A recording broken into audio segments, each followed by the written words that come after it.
All right, guys, I just want to show you how to use the sermon podcast teaching notes section of LifeJournal. So if I open up my Good Notes app, you're going to see it's going to go automatically there. But if I needed to find it, once again, you can go through your thumbnails and find it that way. You could go to the very beginning and use the table of contents. So if I go here, I'm going to actually get out of edit mode like we've talked about. So if I get out of edit mode, and I go over here and I click on the link for sermon teaching podcast notes, it's going to take me directly there.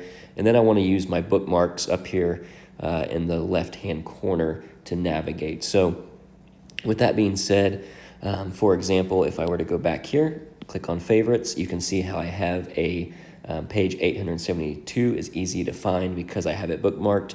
So I'm going to click that and then get out of navigation mode and go into edit mode.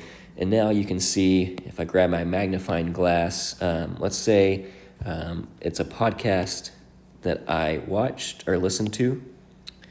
And let's say I want to remember where I listened to that. So on the way to work or the office, I can put the speaker. So let's say it was the Knowing Faith podcast. I could put either the person's Kyle Worley, JT English, and Jen Wilkins. I could also put Knowing Faith, which this is a great podcast to listen to if you're looking for a good podcast. And then you could put Knowing Faith, Genesis. Date and time, let's say I listened to it here at 8 a.m. Redo that.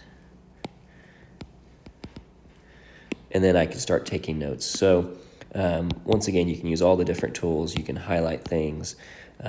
You can, if you wanted to draw a circle with that tool. So that's one tool we haven't really talked about is in Good Notes, this little circle, square, and triangle. If you actually draw a shape, it will automatically fix it for you, so you don't have to draw it perfect.